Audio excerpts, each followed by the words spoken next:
کہ انڈیا کوئی موقع نہیں چھوڑے گا آپ کو نقصان پہنچانے کا۔ ان کی گھٹی میں یہ پڑا ہوا ہے پاکستان دشمنی اور پاکستان کو نقصان پہنچانا ان کے مزاج میں ہے۔ اس کے بعد ہمارا مسئلہ ہے سرکریک کا، ہمارا مسئلہ ہے پانی کا۔ سب سے بڑا مسئلہ ہے پانی کا۔ جو آبی ماہرین ہیں انہوں نے لگائی صاحب خبردار کر دیا ہے کہ اگر بھارت کے ساتھ پانی کا مسئلہ حل نہ ہوا اور بارشیں بھی کم ہوئی تو آنے والے دنوں میں پانی کی قلت ہو جائے گی۔ اور ادھر فیروز پور میں ہمارے ہیڈ ورکس سے پورے کا پورا پانی کا ذخیرہ یہاں ہوتا تھا اور وہ آتا تھا۔ نہرو نے 1 سال روک کر پاکستان میں قحط کا سما پیدا کر دیا تھا کیونکہ پانی روک دیا گیا تھا۔ نمسکار دوستو، یہ ہے انڈیا پوائنٹ اور انڈیا پوائنٹ میں آپ سب کا سواگت ہے۔ اور اس ویڈیو میں دراصل پاکستانی میڈیا ہے وہ بھارت کو لے کے کچھ بلیم کر رہے ہیں۔ پاکستان کی ایک ہمیشہ سوچ رہی ہے، اس کی جو مذہبی سوچ ہے وہ اس کی ترقی کے آگے ہمیشہ کی طرح آ جاتی ہے، اور پاکستان کے ساتھ کچھ بھی ہوتا ہے پاکستان ہمیشہ بھارت کو ہی بلیم کرتا ہے، اور آج بھی وہ بھارت کو بلیم کر رہا ہے۔ ویسے پاکستان ابھی بہت ہی فرسٹریشن میں ہے کیونکہ اس کی جو موجودہ حالات ہے وہ بہت ہی برے ہیں ابھی، اور اس کے پیچھے وہ کسی نہ کسی کو بلیم کرتے رہتے، اور خاص کر کے وہ بھارت کو بلیم کرتا رہتا ہے۔ بھارت ہمیں نقصان پہنچاتا ہے، بھارت ہمیں بدنام کرتا ہے۔ ارے ہم آپ کو کیوں نقصان پہنچائیں گے؟ آپ تو پہلے ہی ٹوٹ کے بکھر چکے ہو، اپنے پیروں پہ کھڑے بھی نہیں ہو پا رہے، اور ایسے میں ہم آپ کو کیا نقصان پہنچائیں گے؟ ہمیں نقصان پہنچانے کی کوئی ضرورت ہی نہیں ہے، ہمیں کچھ کرنے کی ضرورت ہی نہیں ہے۔ تو پاکستانی میڈیا میں اس کے ریگارڈنگ اور کیا کیا باتیں چل رہی ہیں وہ جاننے کے لیے ہم جاتے ہیں اس ویڈیو کے اگلے بھاگ میں کہ انڈیا کوئی موقع نہیں چھوڑے گا آپ کو نقصان پہنچانے کا۔ اور میں یہ انڈیا کے لوگوں کی دشمنی میں نہیں کہہ رہا ہوں، مجھے انڈین انٹیلیجنس، انڈین موجودہ برسر اقتدار پارٹی بی جے پی، اور خاص طور پر وزیر اعظم مودی اور انڈین کے جو انٹیلیجنس ادارے ہیں ان کی گھٹی میں یہ پڑا ہوا ہے پاکستان دشمنی اور پاکستان کو نقصان پہنچانا ان کے مزاج میں ہے۔ اس کے بعد ہمارا مسئلہ ہے سرکریک کا، ہمارا مسئلہ ہے پانی کا۔ سب سے بڑا مسئلہ ہے پانی کا۔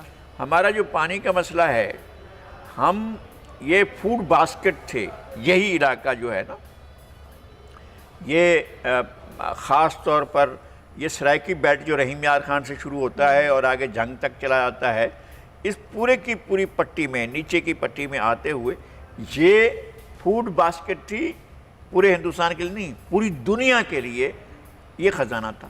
اور جن لوگوں نے ہمارے دریاؤں کو فروخت کیا، ہم وہ قیمت ادا کرنے کو تیار ہیں، اور ہونا چاہیے ہماری حکومتوں کو، تاکہ وہ ہمیں دریا جو ہیں واپس ملیں۔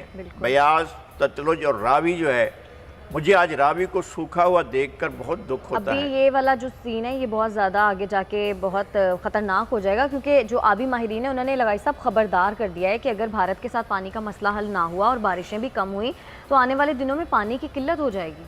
میں یہ کہتا ہوں کہ کوتاہ بین لوگوں نے یہ ٹریٹی کی تھی، انڈس واٹر ٹریٹی، انہوں نے ایشوز کو سیٹل نہیں کیا تھا۔ بات یہ ہے کہ اب کیا میں ماضی کو دہراؤں بیٹھ کر کہ جس نے فیروز پور اور پٹھان کوٹ کا علاقہ، گرداسپور کا علاقہ شامل ہونے نہیں دیا۔ ہمارے ہی 2 لوگ تھے، جسٹس دین محمد اور جسٹس منیر، بائیکاٹ کر کے آ گئے تھے ریڈ کلف ایوارڈ کا۔ او بھائی تم کس لیے بائیکاٹ کر رہے ہو؟ انسسٹ کریں اور کہیں کہ جناب یہ مسلم علاقے جو ہمیں ملنے چاہیے۔ پھر تو انہوں نے مرضی سے بیٹھ کر لکیریں لگائیں اور پاکستان کے جو اہم حصے تھے وہ ہمیں نہیں ملے۔ تو ہمیں اپنے اہم حصوں کے لیے بھی کوششیں کرنی چاہیے۔ ہمارا رائٹ ہوگا اگر ہم فیروز پر چلے جائیں، اگر ہم پٹھان کوٹ چلے جائیں، اگر ہم گرداسپور چلے جائیں تو ہمارا رائٹ ہوگا، لیکن ہم نہیں گئے۔ اگر یہ ہوتے تو انڈیا کا کشمیر میں ایکسیس ہی نہ ہوتا نا، ساری مسلم آبادی تھی، یہ اس کو کاٹ کر لیتا کہ یہ سازش تھی ریڈ کلف کی، یہ سازش تھی ماؤنٹ بیٹن کی، یہ سازش تھی کانگریس کی۔ اور ادھر فیروز پور میں ہمارے ہیڈ ورکس سے پورے کا پورا پانی کا ذخیرہ یہاں ہوتا تھا اور وہ آتا تھا۔ نہرو نے 1 سال روک کر پاکستان میں قحط کا سما پیدا کر دیا تھا کیونکہ پانی روک دیا گیا تھا۔ تو ہم نے ایک قحط بھگتا، پھر ہم نے کہا کہ جی ہم مذاکرات کرتے ہیں، وہ بھی مذاکرات کے لیے تیار تھا۔ یہاں سے 2 دوست بیٹھے، کلاس فیلو بچپن کے، پاکستان میں سے وزیر آبپاشی اور انڈیا میں سے وزیر، دونوں کلاس فیلو، دونوں بچپن کے دوست، اور اس نے انڈین نے چلاکی سے منوا لیا ہمارے پاکستانی کے جی ہاں جی رائٹ جو ہے وہ इंडिया का है। ये कहाँ से राइट हो गया? आप कौन है फैसला करने वाले? और कौन था वो सेक्रेटरी आपस? मेरे बस में हो तो उस पर ट्रायल करूं, और अगर उसकी कबर है तो उसको सज़ा मिलनी चाहिए। सही। अच्छा लगाई साहब, ये पहली दफ़ा तो हुआ नहीं है कि भारत ने पाकिस्तान में दहशतगर्दी की हो। कुलभूषण यादव भी दहशतगर्दी की गर्ज से ही पाकिस्तान आया था, और अभी भी जिस तरह से ये जौहर टाउन वाला वाक़या हुआ है, आपने बात की, आपने कहा कि पाकिस्तान को सबसे पहले भारत के साथ अपने इशूज़ सामने रखने चाहिए कि इन मसलों का हल होगा तो फिर आगे दोस्ती की बात हो सकती है। भारत तो मुज़ाकरात की मेज़ पर आता ही नहीं है, पाकिस्तान को फिर क्या स्ट्रेटजी अपनानी चाहिए? क्योंकि पाकिस्तान हमेशा मुज़ाकरात की बात करता है। जब तक एक ही सुपर पावर की दुम को पकड़ कर रहेगा, अब तक जो कुछ किया हमने नुकसान ही उठाया है ना। आपने उनकी हर बात पर लब्बैक कहा और उन्होंने आपको बीच मझधार में छोड़ा। अमेरिका ने हमेशा छोड़ा ना, हमेशा पाकिस्तान को। हम जाकर सीटों में शामिल हुए, हम जाकर सेंटों में शामिल हुए, हम माहिदा बगदाद में शामिल हुए।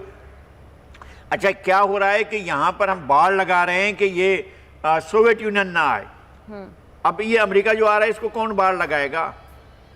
अब जिस तरह से जोर करके वो अड्डे मांग रहा है, तो हमारी लीडरशिप वो कर रही है, रिजिस्ट कर रही है। खुदा करे कि ये रेजिस्टेंस उनकी जारी रहे। खुदा ना खास्ता वो अपनी बात मनवाने पर आ गया तो फिर और वो इंतहा पसंदी की तरफ चला गया। देखिए, हमारे पास हर तरह के खदशात मौजूद हैं, लेकिन आपको दोस्तों और दुश्मनों के बारे में तो तय करना है ना।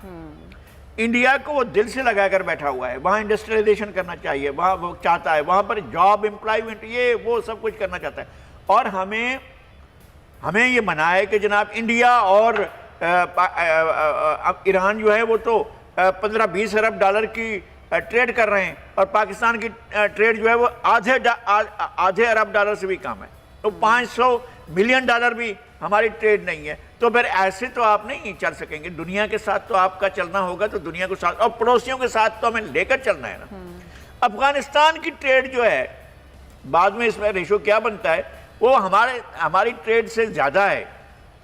यानी वहाँ 5 अरब डॉलर की हमारे पूरे रीजन में चारों तरफ से चीन के अलावा किसी के साथ हमारी ट्रेड जो है वॉल्यूम 5 अरब भी नहीं है, मतलब 1 अरब से ज़्यादा कहीं भी नहीं है। तो फिर हम क्या कर रहे हैं?